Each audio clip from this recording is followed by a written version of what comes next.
Bonsoir à toutes, bonsoir à tous. Bienvenue dans cette nouvelle édition de Frontal. Dans tous les pays du monde, des catastrophes se produisent. Elles sont d'origine naturelle, suite à des intempéries ou des séismes, des glissements des terrains. Elles peuvent être aussi d'origine humaine, comme le non-respect des réglementations. Et dans tous les pays du monde, les gouvernements centraux et les administrations territoriales œuvrent à régir, réglementer et encadrer. En un mot, en sécuriser. Mais en dépit de ça, nous observons une multiplication des catastrophes d'origine naturelle, ici, partout, là. Au Maroc, nous ne sommes pas exempts non plus de ce genre de catastrophes.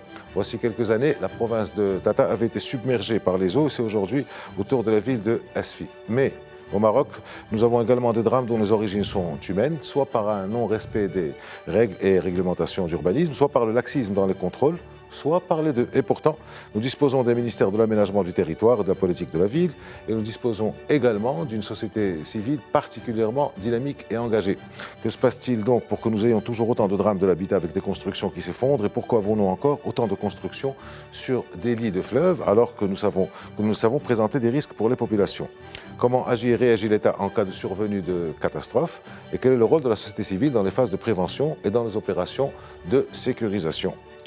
Autant de questions auxquelles nous répondrons avec nos invités. Madame Zaha Bouchalb, bonsoir. Merci d'avoir accepté notre invitation là-dedans. Vous êtes ancienne ministre de l'Aménagement du Territoire, de l'Urbanisme, de l'Habitat et de la Politique de la Ville dans le gouvernement Djmani. C'est bien ça. Tout à fait. Marhaba bik Alala, merci d'être avec nous.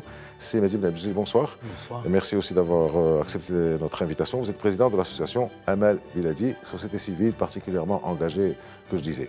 Merci aussi d'être avec nous. Donc nous allons y aller pour parler des dernières actualités, enfin pour la ville de Asfi et aussi pour ce qui s'est passé à Fès, d'une manière générale, de la gestion des crises qu'il peut y avoir dans le pays. Mais avant, je vous propose un sujet de la rédaction. Nous nous retrouvons juste après. Les catastrophes naturelles, inondations, séismes, sécheresses ne sont plus exceptionnelles.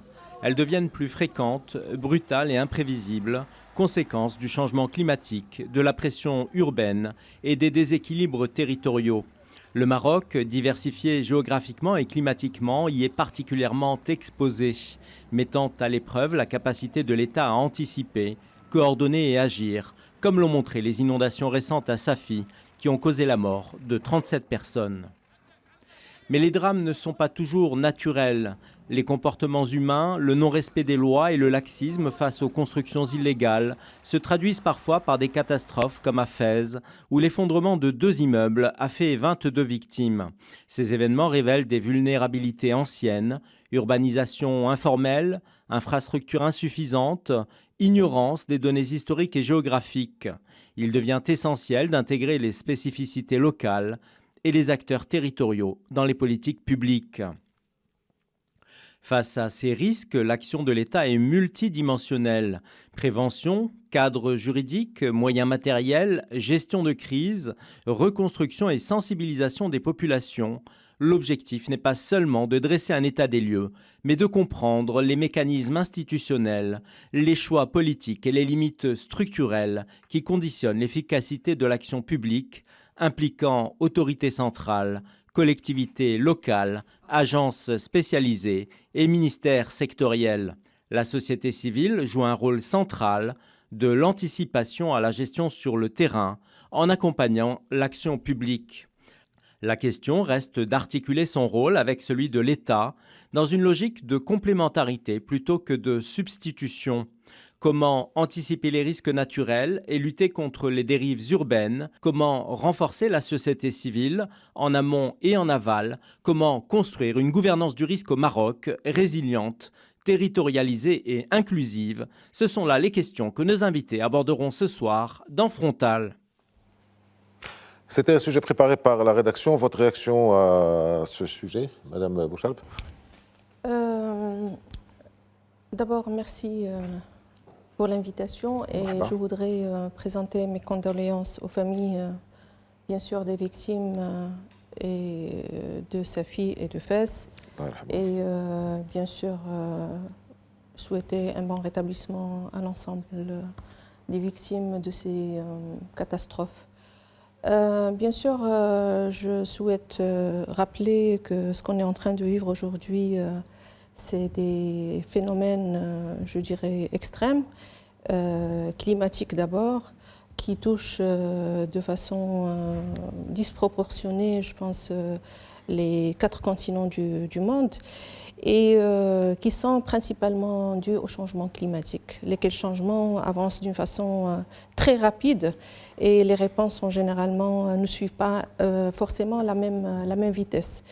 Et aujourd'hui, à travers, bien sûr, cette introduction, on voit très bien que le Maroc investit énormément dans la gestion des crises et on aura l'occasion d'en débattre, sauf qu'il y a certains points qu'on devrait prendre en considération vu bien sûr la dimension des catastrophes qu'on est en train de vivre aujourd'hui, que ce soit dû aux inondations, aux feux de forêt et d'autres catastrophes naturelles.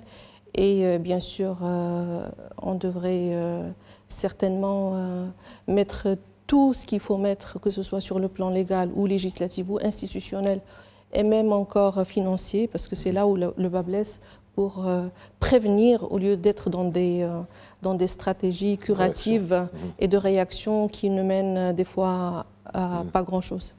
Et malheureusement, on a des vies humaines qui sont impactées. On va parler de ces sujets, le curatif, le préventif, le financement. Mazid Ben Abdeljelil, votre réaction à ce qui a été dit? La première chose, je rejoins Mme Bouchaleb, c'est l'hommage aux personnes qui sont décédées. Et j'irai même un peu plus loin, dans la mesure où ce n'est pas la première catastrophe qui arrive chez nous, où il y a autant de morts.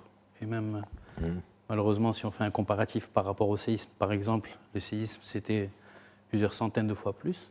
On n'a pas de deuil national, on n'a pas de noms de victimes qui sont écrites pour qu'on puisse se poser quelques minutes et faire un véritable recueillement et prendre en mémoire ces personnes qui sont passées. On a des chiffres et on passe à autre chose.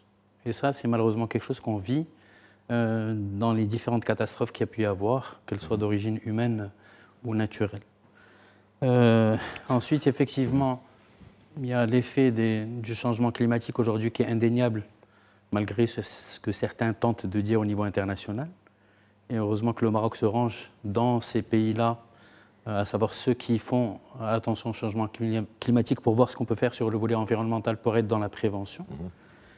Je pense qu'il y a 2 choses qui sont importantes. La première, c'est qu'il serait temps qu'on puisse identifier un certain niveau de responsabilité par rapport à ce qui arrive. Parce que autant on ne peut pas prévenir des catastrophes naturelles de manière aussi facile qu'on pourrait le penser, que des fois ça arrive par définition, ça arrive de manière imprévisible. Par contre, on peut gérer l'information, on peut gérer la diffusion, on peut gérer tout un tas de choses qui vont se faire en amont et a posteriori. Et je pense que là encore, malgré le fait qu'on pense qu'on est bon en termes de gestion de crise, moi je pense qu'on a beaucoup d'améliorations à faire par rapport à ça. Alors je reste avec vous, Mazid Ben Abdeljelil. Justement, vous parlez de ça, de la sensibilisation. On dispose quand même de pas mal de moyens de communication, de pas mal de moyens pour contacter les populations. On sait, on ne peut pas prévoir un phénomène extrême, comme disait Mme Bouchaleb, effectivement, mais on peut penser qu'il puisse exister ou qu'il puisse survenir dans un endroit ou autre. Pourquoi cette sensibilisation? Pourquoi il y a autant de difficultés à sensibiliser les gens? C'est-à-dire les gens qui sont sur un lit de fleuve, quand il y a des intempéries, on donne ça c'est nouveau, des bulletins météo d'alerte, mais bon, peut-être on ne focalise pas. Pourquoi la sensibilisation et la communication ne sont pas au rendez-vous? Je ne sais pas, honnêtement, je ne sais pas. Moi j'ai en mémoire, il y a quelques années, c'était avant Covid, où il y avait un match de foot qui avait été fait sur un lit de rivière à Tcharoudant, et c'était plusieurs dizaines de morts qui avaient été emportés par la rivière, et le président de la commune à l'époque avait autorisé les jeunes à faire leur tournoi sur le lit de rivière. Je pense qu'aujourd'hui, il y a un niveau de risque qu'on ne prend pas assez au sérieux, déjà. Et après, je n'ai pas envie de tenir des conclusions définitives par rapport à ça. Ce qui m'importe aujourd'hui, c'est la question, quand est-ce qu'on va pouvoir s'asseoir et voir qu'est-ce qui nous manque en termes de prévention et qu'est-ce qui nous manque en termes de coordination. Parce que quand il y a une catastrophe qui arrive, il y a un certain nombre de choses qui sont faites de manière intéressante, mais le problème qui se passe pendant et après sur la durée, c'est la coordination. Et il y a aussi quelque chose qui est extrêmement important, c'est quid de l'effet psychique des victimes. Celles qui sont là par rapport à celles qui sont parties. Sur le volet de l'indemnisation, sur le volet du soutien psychologique, sur tout un tas de choses qui sont occultées. On reste uniquement focus sur le nombre de morts, sur qui a fait quoi, mais on oublie que le house, On a 3 millions de personnes qui ont été impactées moralement. On a 60 000 foyers qui ont été détruits. Qu'est-ce qu'on fait de ça? Qu'est-ce qu'on fait des gens? Madame Bouchaleb, je voulais vous poser la question sur la sensibilisation. Pourquoi ne pas privilégier l'approche climatique à l'approche météorologique, comme on fait habituellement, c'est-à-dire l'approche politique. Mais je voudrais que vous réagissiez à ce qu'a dit Mehdi Ibn Abdeljelil. D'abord sur le recensement. Vous avez été ministre de l'aménagement du territoire, vous avez été ministre de la politique de la ville. Cette sensibilisation, pourquoi elle pose problème? Et puis aussi, qu'est-ce qui est fait au niveau des victimes une fois qu'un drame survient? Il parle de recensement, il parle d'indemnisation, il parle sur le terrain parce qu'il a été sur le terrain, il a vu ça sur le terrain. Au niveau central où vous avez été, est-ce que vous réfléchissiez ou est-ce qu'on réfléchit à ce genre de choses? Alors, en fait, je partage parfaitement l'idée que la sensibilisation est un pilier très important de la gestion des crises, effectivement. Mais avant cela, permettez-moi de dire que le Maroc dispose déjà d'un certain nombre de mécanismes pour remédier à ces phénomènes externes et gérer les crises. Et partant du cadre légal jusqu'à les plans de gestion des villes, jusqu'à tout le volet planification, je pense qu'on est assez bon. Hein. Pour vous communiquer un chiffre, aujourd'hui, là où la crise est beaucoup plus impactante et les dégâts sont importants, c'est les anciennes médinas. D'accord? Et c'est des anciens médinas qui ont été auparavant construits sur des terrains, je dirais, assez sensibles. Et aujourd'hui, le Maroc dispose des plans de sauvegarde des médinas. Ces plans couvrent pratiquement, je dirais, 45%. Sur les 32 médinas, on a aujourd'hui 14 plans de sauvegarde des médinas. D'accord? Et ces plans de sauvegarde des médinas, ils prennent en considération la gestion des risques. Ils prennent en considération aussi le bâti, le cadre bâti et sa vulnérabilité.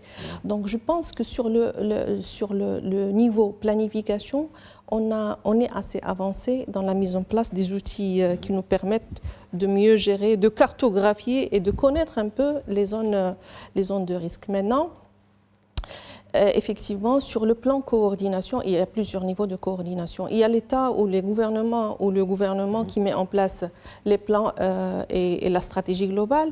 Il y a la région aussi qui est responsable de tout ce qui est, je dirais, mise en place de l'aménagement qui devrait être mis. Il y a la commune qui est en face d'une gestion quotidienne des risques d'inondation, des autorisations urbanistiques, etc. Donc ces trois niveaux, à mon avis, méritent de mieux coordonner leurs actions à partir du moment où on est dans l'urgence de l'action. Et quand on est face à l'urgence de l'action, il faut qu'on ait des mécanismes qui sont déjà préétablis. C'est-à-dire, c'est un guide et tout le monde sait qu'est-ce qu'il doit faire et rapidement. Ça existe, ça?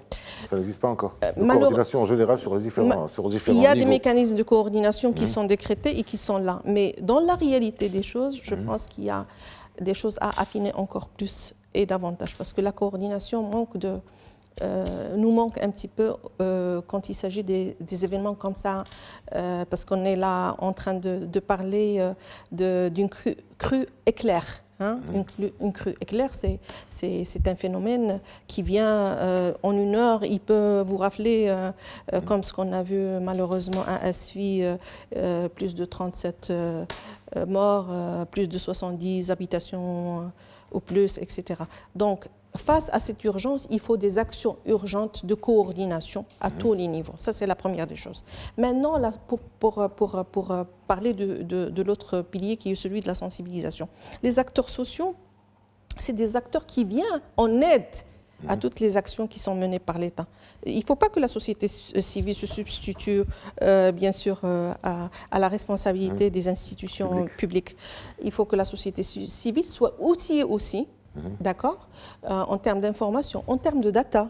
d'accord, en termes de mécanismes qui doit actionner pour avertir, pour sensibiliser, etc. Et je pense que le rôle de la société civile, ne devrait pas se concentrer uniquement sur la gestion de la crise, mais devrait être aussi axé sur la prévention et sur la médiation. C'est là où on aura à gagner, bien sûr, en termes de préservation des vies humaines, et c'est là où on a un contact direct, bien sûr, entre la société civile et la population. Et je pense qu'une articulation, bien sûr, de tous ces mécanismes devrait être beaucoup plus affinée qu'il est aujourd'hui. De l'articulation Kaina, Mehdi?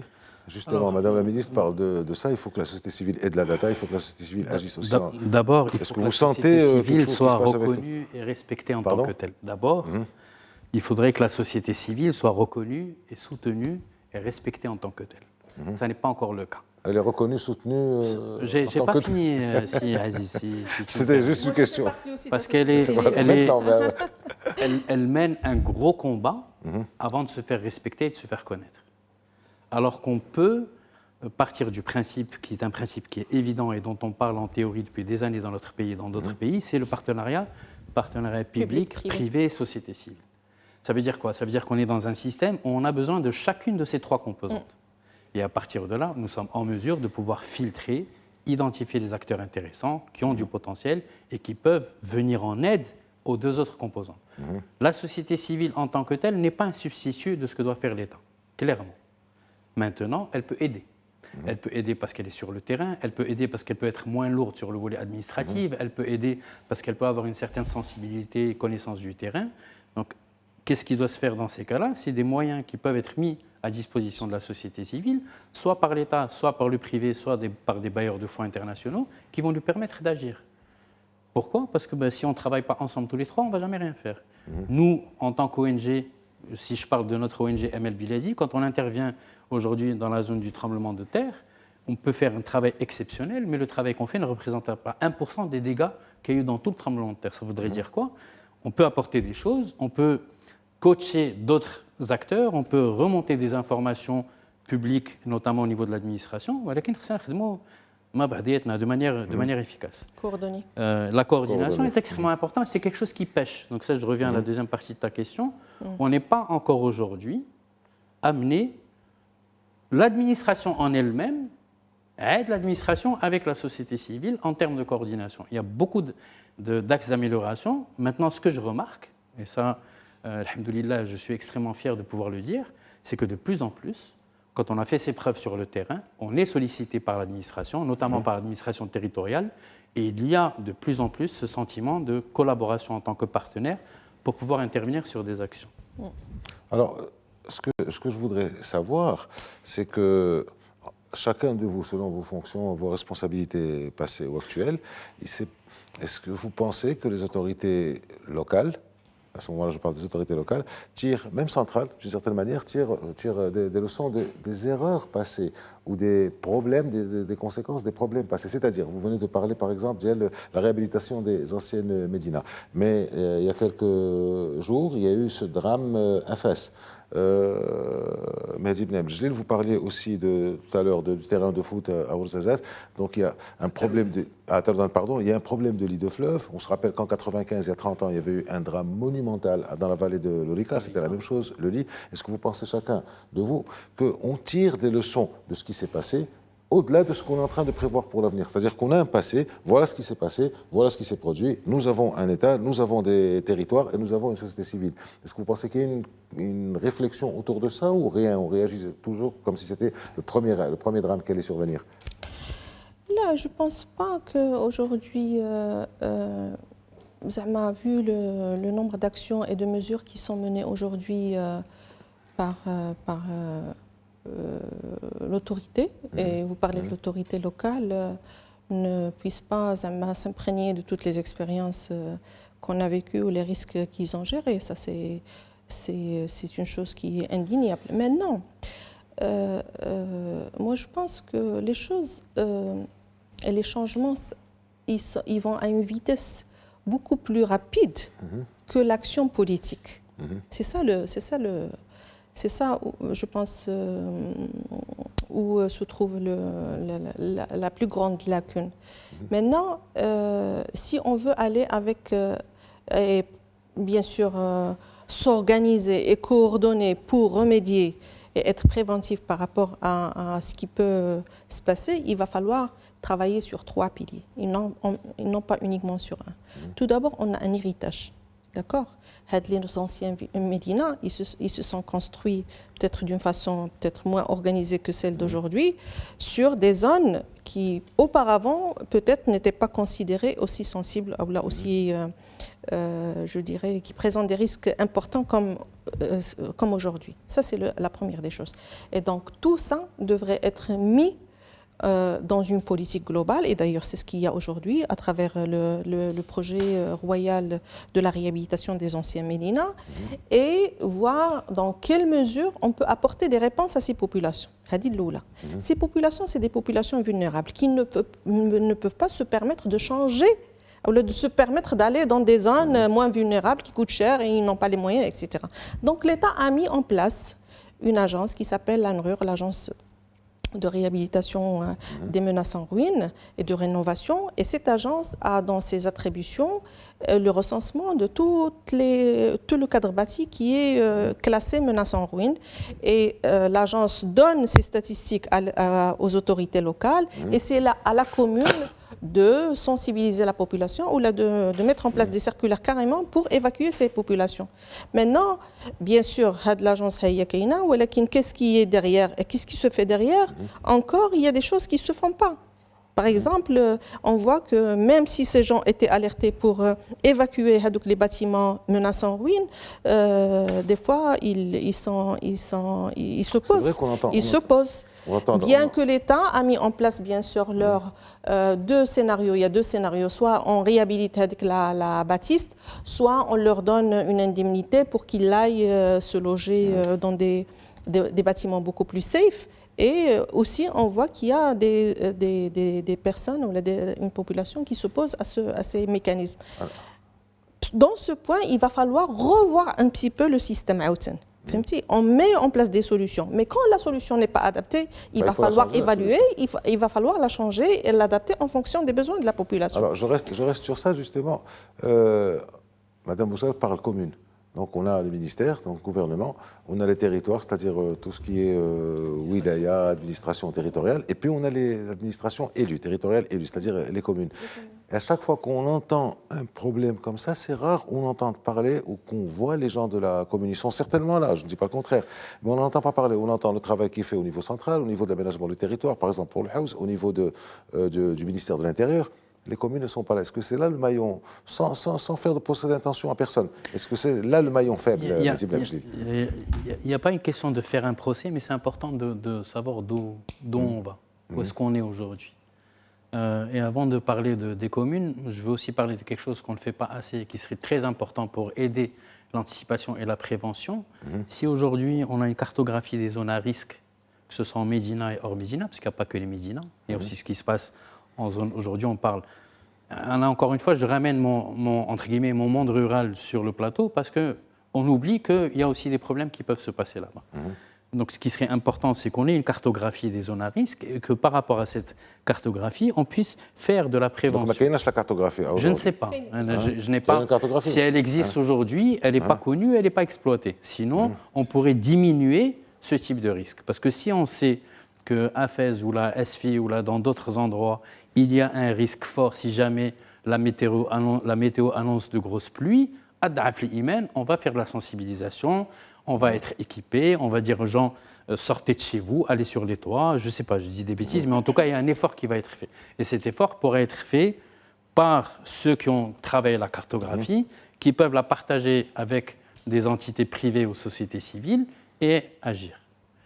Ensuite, on parle des communes aujourd'hui, mais quand on parle de communes, malheureusement, et là je parle uniquement de ce que je vois au niveau du monde rural dans plusieurs provinces, le niveau d'éducation qu'il y a au niveau des élus, il est extrêmement bas. Et c'est quelque chose, et malheureusement c'est une réalité, ce n'est pas une insulte, ce n'est pas un dénigrement, c'est la photographie actuelle de ce qui se passe dans notre pays. Ça veut dire quoi? Ça veut dire que c'est aussi notre responsabilité à nous en tant que Marocains de pouvoir mettre à la place dans les communes des gens qui vont être amenés à diriger des choses qui nous concernent, des gens qui sont à la hauteur. Donc il y a aussi un travail sur le long terme. Mettre à la place Mehdi Benjil. Là, Mehdi Benjil, ce qu'il fait sur le terrain. Je ne parle pas de vous, je parle on ne met pas en place des gens à la commune, ils sont élus. C'est ce que je voulais dire. Ça veut dire quoi? Ça veut dire que la personne qui aujourd'hui est victime d'une mauvaise décision ou d'une inaction de la part d'un élu, quelque part, elle ou d'autres sont aussi responsables de ça. Parce qu'on ne fait pas un travail sur le long terme pour pouvoir mettre des gens aptes qui vont pouvoir prendre une responsabilité sociétale et demain gérer des bonnes choses ou gérer des catastrophes.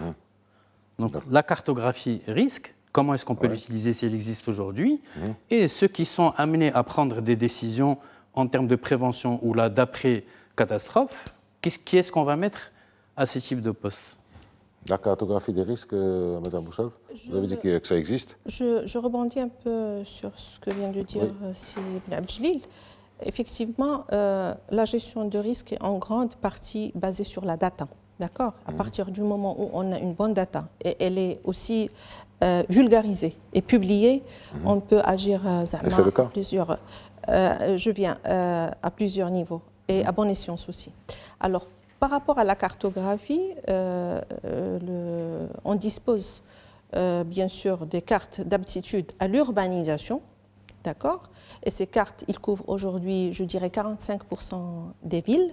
Il reste des choses à faire, bien sûr. Il faut accélérer la mise en place de ces cartes d'aptitude à l'urbanisation qui nous donnent une idée claire sur les zones sur lesquelles il ne va pas falloir aller dans l'urbanisation, à savoir les lits de l'Oued, les berges, les zones sismiques, etc. Et dans ces cartes, on traite tous les risques, même l'inondation uniquement. Les risques d'inondation. Et ces cartes d'aptitude à l'urbanisation, c'est elles qui sont prises en considération pour l'aménagement du territoire, ou là, les cartes d'urbanisation, ou là, les plans d'aménagement, etc. Donc, les cartes. Aujourd'hui, ces cartes, est-ce qu'ils sont publiées ou pas? Je ne peux pas vous répondre, mais je partage parfaitement la réflexion de C. Abdeljelil pour dire que quand on parle de l'ère du numérique et de la digitalisation, la moindre des choses, c'est d'avoir en fait ces datas qui sont incontournables pour gérer des crises pareilles, à mettre en place, que ce soit pour la population ou pour la société civile qui pourrait agir. Maintenant, pour revenir à cette idée du décideur local qui devrait être en mesure de comprendre le phénomène et d'agir en contrepartie, je crois qu'aujourd'hui, bien sûr, on est dans une démocratie qui est jeune et le choix de l'acteur local, c'est un choix qui émane de la population elle-même. Le rôle de la société civile, c'est aussi de sensibiliser la population sur le choix des personnes qui vont les représenter. Ça, c'est la première des choses. Je termine sur ça, si tu permets. Si tu permets, effectivement, aujourd'hui, on a aussi des jeunes qui sont très actives et très dynamiques, on en a vu, et qui comprennent un petit peu, qui ont des attentes d'abord, et qui ont besoin de participer au développement du pays. La société civile devrait participer, dont j'en fais partie en fait. Je ne suis pas en train d'incriminer la société civile, mais je suis en train de pousser la société civile à jouer pleinement son rôle, qui n'est pas celui de se substituer à construire. Et c'est bien de le faire dans des projets pilotes, comme ça a été dit, mais ça reste une fraction infinie des projets que peut mettre en place l'État en se basant sur ces pilotes réussis en termes de développement. Et le rural est encore plus, parce que c'est au niveau du rural où on a plus de vulnérabilité, où on a plus de catastrophes naturelles, où on a plus de feux de forêt, l'envasement des barrages, les pluies, la rareté des pluies qui poussent ces gens à migrer vers d'autres zones qui ne sont pas forcément safe.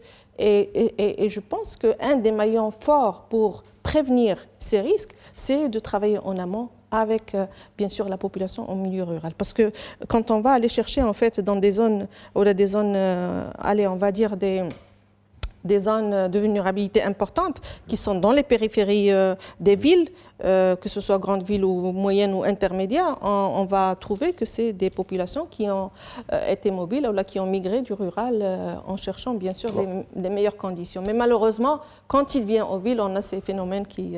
Alors globalement, Mehdi Benjili, ce que nous dit Mme Bouchalb, c'est après du retrait de la politique, mais elle a un discours politique. impliquant quelque part la société civile dans une opération électorale, dans une opération de sensibilisation des populations, d'indication, pas de choix de candidat, parce que là, vous allez avoir des problèmes si vous faites ça, parce que vous n'avez pas le droit de faire ça, mais accompagner un peu les gens pendant un processus électoral pour indiquer quels sont les risques, quels sont peut-être les profils, parler aux partis politiques, les inciter ou les encourager ou les sensibiliser à mieux choisir leur candidat. Est-ce que vous voyez quelque part faire ça? Alors nous, non. Amel Biladi, non. Nous, notre rôle, c'est le développement territorial rural. Anna Jaïlek. Parce qu'on travaille différemment. Le rôle de Amel Biladi, c'est accompagner le développement territorial rural autour de l'écotourisme. Pourquoi l'écotourisme? Parce que c'est ma conviction. Le monde rural est tellement beau que pour le développer économiquement, on peut choisir ce secteur-là pour pouvoir l'aider, à condition qu'il soit inclusif. Donc je ferme cette parenthèse, parce que le but, ce n'est pas de parler de ce qu'on fait, mais de répondre à la question. Alors aujourd'hui, il y a une première chose qui est, oui, pour que la société civile puisse sensibiliser. Et il y a aujourd'hui, moi je donne un exemple qui me vient en tête et que j'aime profondément, c'est Tizi, Tarek Bnouziez Initiative, qui depuis maintenant plus de 15 ans font un travail exceptionnel en termes de sensibilisation civisme par rapport aux jeunes. Et en termes de sensibilisation par rapport aux partis politiques. Ce que tu disais, ils font un travail extraordinaire. Et je pense qu'une des richesses qu'on pourrait avoir dans notre pays, c'est de fédérer les différents acteurs de la société civile pour qu'on travaille ensemble. Ça ne sert à rien de réinventer quelque chose qui est très bien fait par l'autre. Et ça, c'est notre credo. Parce qu'on considère que Amel Biladi, Amel Biladou, à savoir le Maghreb. Ensuite, je pense que c'est aussi important qu'on ait un système d'exemplarité dans notre pays. Dans le côté sanctions, dans le côté bravo. Dans le côté sanctions, si aujourd'hui il y a des gens qui sont concernés par ce qui s'est passé à Fès, par ce qui s'est passé à Esfi, par ce qui s'est passé en gestion post-catastrophe dans le tremblement de terre, comme nous on a pu le constater sur le terrain, il faut qu'ils soient punis. Et punis, quand tu fais une bêtise, et c'est très important, ce n'est pas quelque chose qui est développé dans notre pays, malheureusement. Ensuite, au mois d'octobre, on a organisé à l'INO, l'Institut national de l'aménagement et de l'urbanisme, avec l'agence universitaire de la francophonie et la délégation Annecy-Bruxelles. Donc Amel Biladi a organisé des journées autour d'un concept superbe qui s'appelle la robustesse. La robustesse, c'est la résilience 2.0. Et c'est un concept aujourd'hui qui permet, au lieu de dire on va faire de la performance, on va voir qu'est-ce qu'on peut faire pour pouvoir gérer des choses qui peuvent être subites. Un exemple qui a été éprouvé en Belgique par rapport à ces histoires de précipitation, c'est qu'ils ont dévié des rivières qui étaient en mode longiligne, où ils ont créé des choses sinueuses. Et grâce à ça, des précipitations importantes qui arrivaient et qui d'habitude inondaient et les terres... ont été ralenties par la sinuosité. Exactement. Ouais. Donc ça veut dire qu'aujourd'hui, on doit cartographier, on doit impliquer le monde de la recherche, où alhamdoulilah, le Maroc commence à être un exemple au niveau mondial par rapport à tout ce qui est recherche-action, la société civile. Moi, ce que je dis, c'est que quelles sont les différentes compétences qu'on a dans notre pays et faisons en sorte de pouvoir les fédérer pour pouvoir agir en sensibilisation sur différents thèmes. On est dans les élections, on a des catastrophes, qu'est-ce qu'on peut faire pour pouvoir aider à ce niveau-là? Très bien. Alors, Madame Bouchaleb, alors, il y a beaucoup de choses qui sont faites au niveau central, au niveau local, il y a la société civile, il y a tout, mais entre les différents intervenants, on peut ajouter aussi l'université et la société civile. Qui fait quoi? Il y a les plans de réhabilitation, il y a les plans d'urgence, il y a la recherche de data, enfin, il y a tout ce que vous avez dit, mais une fois que ça survient, comment ça se passe? Est-ce que ça vient du haut vers le bas? Est-ce que ça vient du bas vers le haut? Comment se passe la prise de décision et l'action? Qui fait quoi? En fait, sur le plan institutionnel, la réaction vient d'en haut pour gérer ce type de catastrophe. Il y a une commission qui est instaurée à l'échelle centrale. Il y a le ministère de l'Aménagement du territoire, bien sûr, à travers les plans d'aménagement qui sont aujourd'hui assez avancés. Il il y a le fonds de gestion des crises pour suivre le financement. Il y a bien sûr le régional qui met en place les plans régionaux d'aménagement. Il y a la commune qui est dans l'exécution des projets je dirais, de protection contre les inondations, d'autorisation, d'urbanisation, etc., etc. Donc, en fait, les responsabilités sont claires. Maintenant, la prise de décision est diffuse. Quand on vient sur le terrain voir un peu qu'est-ce qui fait quoi, généralement, on trouve un seul acteur peut-être ou deux. La préfecture. La préfecture et les agents, bien sûr, les communes, parce que déjà, la commune, je pense que n'a pas cette efficacité, réactivité dans le temps. Mais ils disposent des moyens, les communes n'ont pas de financement dédié pour agir contre les catastrophes naturelles. Mais ils ont les moyens matériels. Les grues, les niveleuses... Et encore, ça dépend des communes, pas toujours. Donc, si on veut que ces communes soient impliquées réellement, il faut leur donner les moyens financiers. Il faut qu'il y ait un fonds dédié aux catastrophes naturelles, en fonction de leur plan d'action. C'est-à-dire, chaque commune, aujourd'hui, devrait avoir un plan d'action de gestion des risques en fonction des risques qu'il a. Ou le plan d'action, les risques, il ne faut pas qu'on les étudie sur le plan météorologique.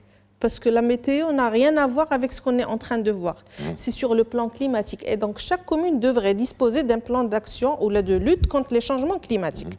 Le plan, la commune, les zones sensibles, et au cas où il y a une forte pluviométrie, voilà les zones qui seront inondées avec des modèles clairs. L'inondation, comment elle va impacter les environs et les berges, parce que généralement 70% des victimes les crises liées aux pluies, d'accord, ils sont dus au fait qu'il y a des habitations sur le lit de l'Oued. C'est bien voilà. Et ça, c'est un chiffre très important. Maintenant, si ces communes disposent, il y a de la planification, les plans communaux d'Yelhom, ou les fonds, ou arfin comment agir et quand agir et avec quel acteur ils vont agir, c'est sûr qu'ils vont faire leur travail correctement parce que ça n'a pas de sens qu'elle a tout ce qu'il faut et elle ne va pas participer. Deuxièmement, aujourd'hui, il y a des solutions qui sont déjà testées. Bien sûr, non pas uniquement dans des pays méditerranéens, mais dans tous les pays. Bien sûr, le climat méditerranéen, c'est un climat spécifique. Et c'est un climat où on verra beaucoup plus d'inondations éclairs, d'accord, et on verra beaucoup de périodes sèches et de pluies torrentielles en un temps limité. On est à la 5e crue aujourd'hui dans ce lit d'Oued, depuis le XVIIe siècle. D'accord, au XVIIe siècle, là, on avait 100... C'est vrai qu'il y a un long historique sur l'Oued. On avait 100 morts. 17e siècle. Au 17e siècle, on est dans la centenaire. On est dans la centenaire. C'est une crue centenaire. الأخرى كانت اللي قبل من هذه ديال 2025 ديسمبر راه كانت وحده في 1927 100 ans. Ouais. On a vécu la même chose. D'accord. Donc aujourd'hui, on a besoin d'aller dans la mise en place des infrastructures résilientes, d'accord, d'aménager les berges, d'accord, il y a plein de solutions, de mettre en place en amont des zones qui vont constituer des zones tampons, c'est-à-dire pour récupérer des maladies. Il y a plusieurs solutions, il n'y a pas que ça. Moi, je suis du domaine de l'hydraulique et je sais qu'il n'y a pas. Ou qu'il y a une chose qui est le système d'alerte. Le système d'alerte des crises. Ça, c'est un système où tous les pays devraient disposer d'un système, vu les crises climatiques qu'on est en train de vivre. Et c'est exact.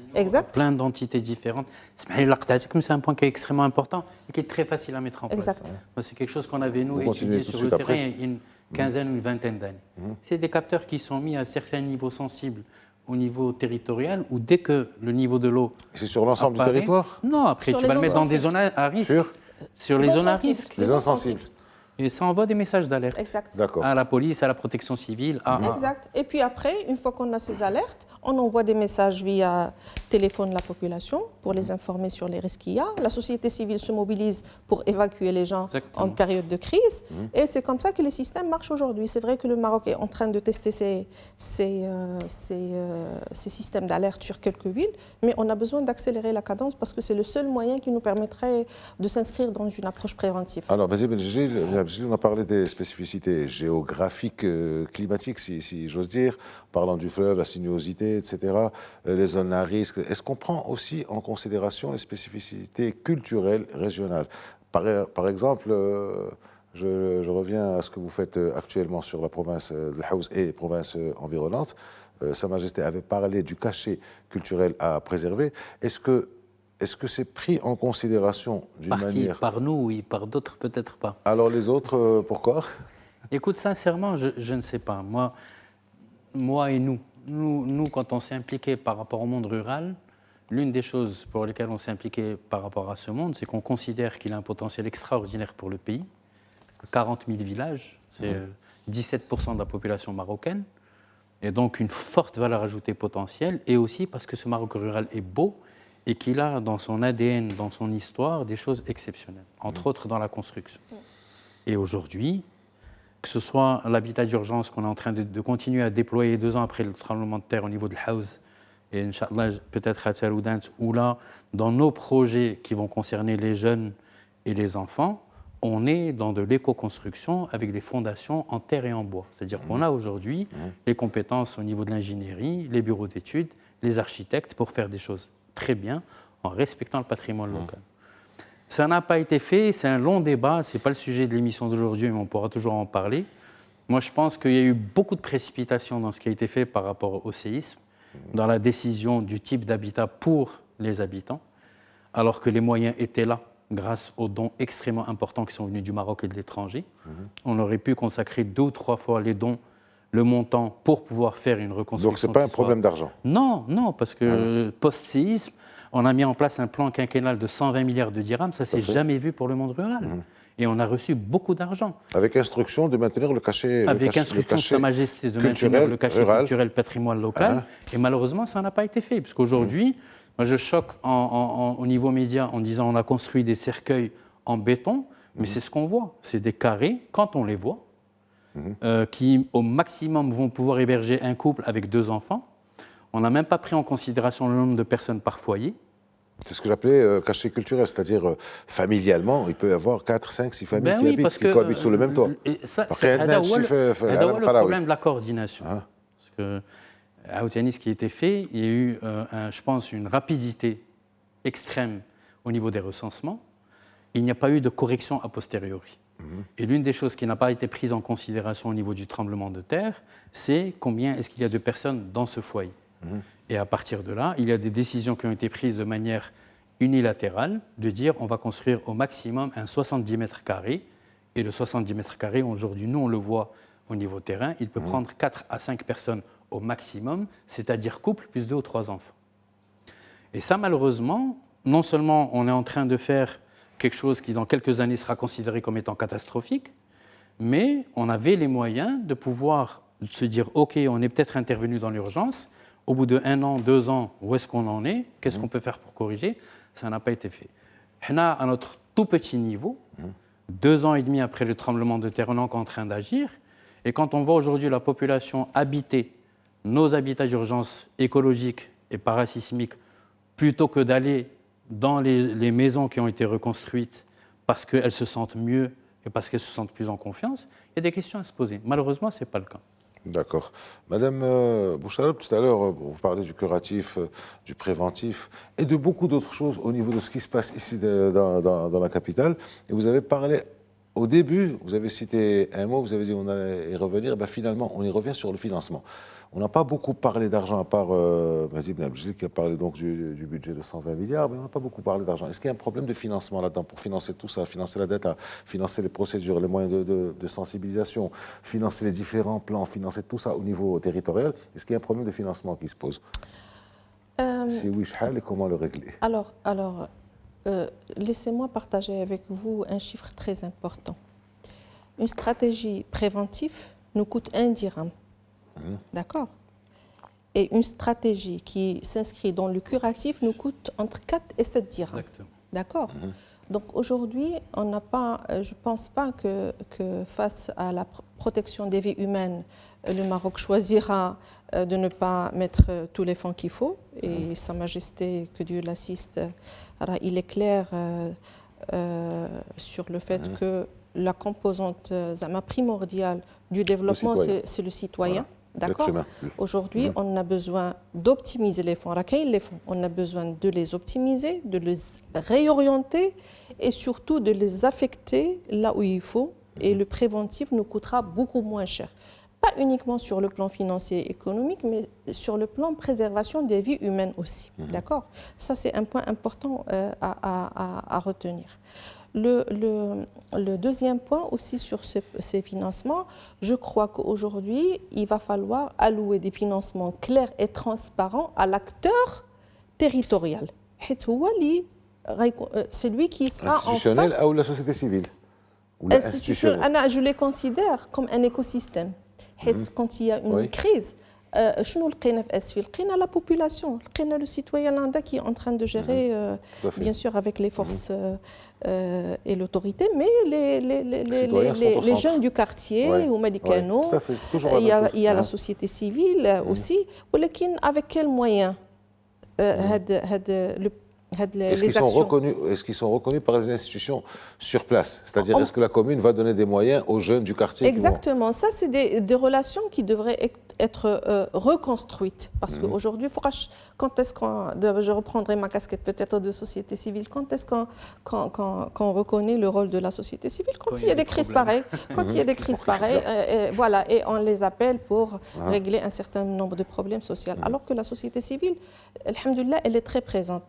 Bien sûr, il va falloir aller dans la spécialisation de cette société civile, parce que la société civile, même il faut aller dans la spécialisation d'une société civile qui va participer à la gestion des crises. Et les crises aujourd'hui, ils sont plus liés à des crises, comment on appelle ça, des crises jdadines, ponctuelles, et des crises qui nous poussent à se mettre en équipe pour être plus résilients. On a vécu la crise du Covid, on a vécu des crises les inondations, les feux de forêt au nord, etc. C'est dans le collectif qu'on peut mieux gérer. Et du coup, aujourd'hui, on n'est pas en train d'incriminer, au lieu de chercher qui est responsable, mais on est en train d'alerter sur le fait que tout l'écosystème devrait se mobiliser et avoir les mécanismes et les outils et les financements. Et surtout, qui fait quoi? Chacun, s'il n'est pas en mesure de gérer, il va dire non, c'est pas mon rôle. Et il va compter sur l'autre. Et on a une responsabilité qui est diffuse, qui nous coûte cher malheureusement en termes de vie humaine. Oui, mais vous voulez faire un commentaire là-dessus? Oui, je veux rajouter des choses. Déjà, on doit avoir une politique de respect de ces trois acteurs, public, privé, société civile. Pas que quand il y a un problème. Après le problème, aujourd'hui, nous, en tant qu'acteurs, ça fait 2 ans et demi qu'on est présents sur le territoire du séisme dans 2 provinces sur 3 des 5 qui ont été touchées. Parce que Ouarzazate, alhamdoulilah, ça a été très mineur. Par contre, le Haouz, Chichaou et Taroudant ont pris, et Taroudant et le Haouz plus que Chichaou. Aujourd'hui, on est présent encore, 2 ans et demi après le tremblement de terre pratiquement, au niveau de Taroudant et le Haouz. Je ressens qu'il y a encore un manque de considération de la société civile post-crise. Et c'est important qu'elle soit primée, c'est important qu'elle soit reconnue, c'est important qu'elle soit applaudie pour que dans l'inconscient collectif et dans le conscient des décideurs, cette société civile puisse être reconnue comme étant un élément à part entière de la société marocaine. Pas que quand il y a un problème. Ensuite, il y a quelque chose qui est extrêmement important et qui peut se rajouter à la cartographie des risques, c'est le patrimoine intergénérationnel. C'est-à-dire qu'aujourd'hui, il a dans différents endroits du Maghreb, on va aller interroger les vieilles personnes qui sont encore vivantes, elles ont une mémoire. elles peuvent extrêmement enrichir la cartographie risque pour dire tout à l'heure, Mme Bouchar parlait des inondations qui sont arrivées à Esfi à telle et telle période. Si on fait ça dans l'ensemble du pays, que ce soit pour les catastrophes ou là pour d'autres choses, parce que ça peut être riche et faire intervenir une mémoire collective de différents événements, c'est quelque chose qui est important. Ou la mémoire, elle dit, c'est elle qui doit servir à construire les plans d'aménagement, parce qu'on va pouvoir éviter des catastrophes comme celles qu'on a pu voir. Et je reviens encore une fois sur quelque chose, et le but n'est pas de taper sur la table ou là de taper du doigt quelqu'un, mais s'il y a des responsabilités, une fois que l'émotion passe, il faut les mettre en avant pour qu'elles soient punies. Et c'est le principe de la reddition des comptes. C'est extrêmement important parce que tant qu'on ne fait pas ça, on le retrouve même dans les drames. Mais bien évidemment, tant qu'on ne fait pas ça, il y a un CAD, il y a des élus qui ne font pas leur travail, il y a des responsables dans des administrations qui ne font pas leur travail, il y a des agents d'autorité qui ne font pas leur travail parce que malheureusement, c'est quelque chose qui va être dans les différents arcanes de notre pays, même au niveau de la société civile, même au niveau des habitants. C'est important qu'on ait de la reddition des comptes et c'est important qu'on encourage et qu'on félicite ceux qui font un bon travail. On a des héros à Esfi qui ont permis de sauver des gens, des chiens, des vieilles personnes. Il faut les applaudir. Partout, même à Fès, même Filhaouz, partout on voit des gens qui sont... Et ce n'est pas normal, ce n'est pas normal qu'on ne fasse pas un hommage aux morts et qu'on ne rende pas hommage à ces héros. Plus on va avoir cette culture de mettre en avant les personnes qui font quelque chose de beau, et on va pointer du doigt ceux qui font quelque chose de mal, et puis il y a tellement de potentiel dans ce pays qu'on ne peut pas se permettre de passer à côté de ça. Il est intéressant, un dernier mot, Zahra Bouchareb, on finit l'émission tous. Le dernier mot, c'est qu'aujourd'hui, les changements climatiques, je crois que ce n'est plus des choses qu'on ne comprenne pas ou là, qu'on ne deal pas avec. Les changements climatiques, ils transforment encore plus les vulnérabilités, notamment les zones sensibles, et on les paye très très cher.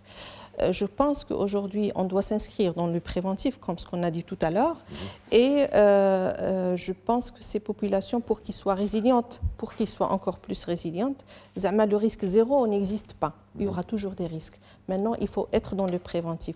Alhamdoulilah, il y a des plans, il y a des normes. Il faut que ces normes évoluent aussi avec les changements, parce que les changements passent tellement vite que les normes non, il faut adapter ces normes, il faut permettre à ces gens d'être résilients, et surtout, il va falloir mobiliser tout l'écosystème autour d'une stratégie très très claire et transparente. 20 secondes. Gouvernance, lien humain. C'est tout. Merci à vous. Merci Zahra Bouchareb, merci Mehdi Benabjelil. Encore une fois, Allah yarham al-mouta, Allah yashafi al-jarha, Allah yasbar al-jami'. Merci de nous avoir suivis, à la semaine prochaine.